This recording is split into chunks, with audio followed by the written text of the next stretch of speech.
All right, we got our Metcon, which stands for metabolic conditioning. So we're gonna be working through all 3 different energy systems. So starting off, we have an AMRAP for 25 minutes. So we're starting off with dumbbell snatch for 6 reps. I want this to be heavier dumbbells, so we're only doing 6 reps total. So 3 on one arm, 3 on the next.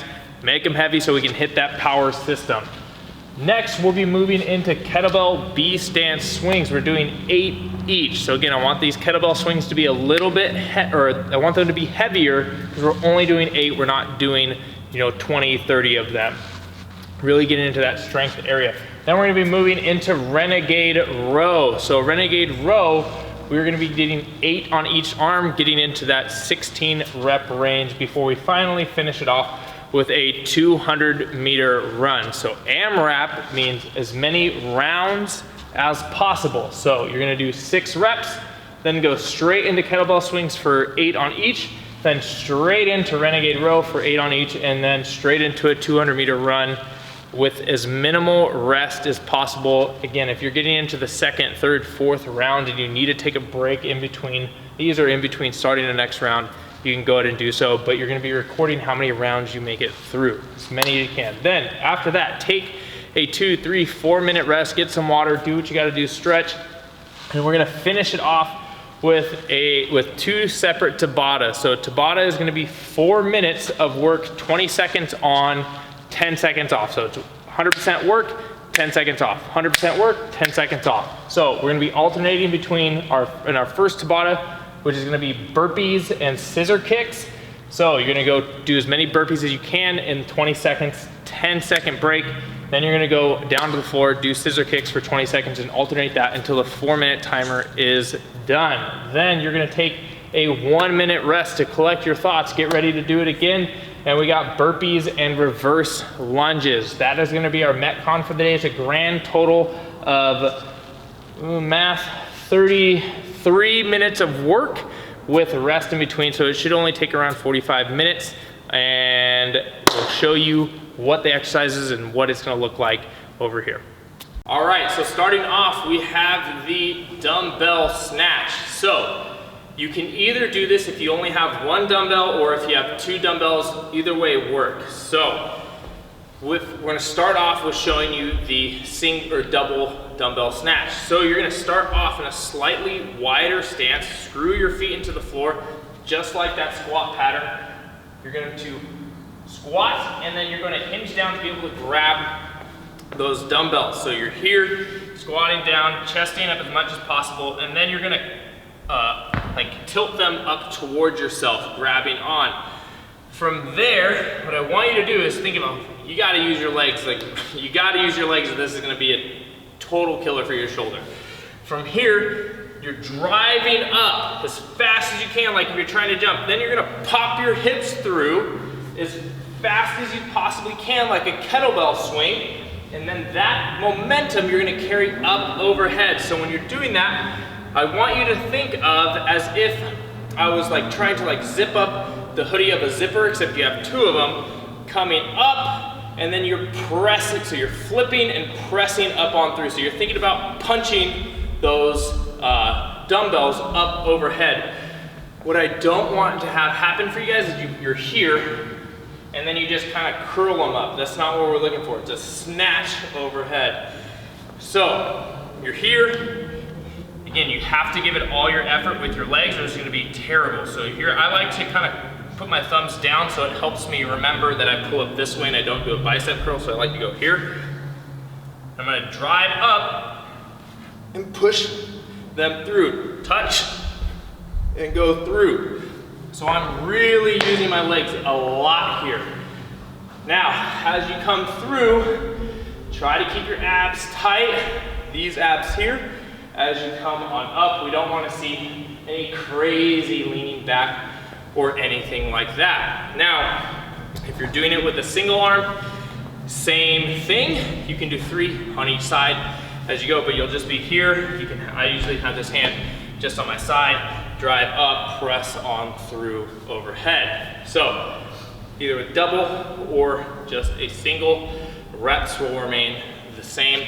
If you do single, it has to be a heavier dumbbell. All right, next we're getting into the kettlebell B stance swing. So everything about this is the same as the kettlebell swing. The only thing that is different is we're doing a B stance or a staggered stance. So we're gonna have, so if this is our normal setup with our feet, for kettlebell swing, B stance is just literally taking one foot and placing it in line with your heel, and then bringing that foot up on the toe as if you're getting ready to run, right? So we're here,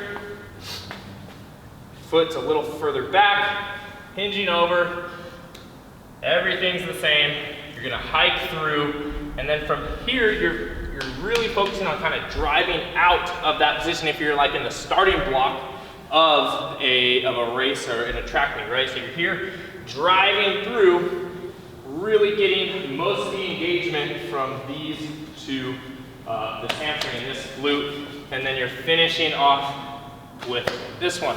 When you're going through, you just don't want to kind of whip your hips around. You want it to be as even as possible, so it's up and through here, not any sort of, oh, here, then this one comes. We're going to keep it square, all right? Next, moving into renegade rows. So, with the renegade row, don't worry about the dumbbells being in the same position every single time. They're gonna get moved around, that's fine. So you're gonna get into your push-up position. The wider your feet, the easier and more stability you're going to have. The closer your feet, the harder it's going to be, the more core strength and core stability you're gonna have to use. So, what is a renegade row? You're here, you're going to be doing a push-up, pressing up. From this position, you're gonna have to squeeze your abs super, super tight and shift your balance slightly as you row up. When you're rowing, think of drawing that elbow back and then placing it down. We don't want it coming up here. So 1 rep for the row, or for the renegade row, will be here, up, here, up. So for every row, there is a push-up, all right?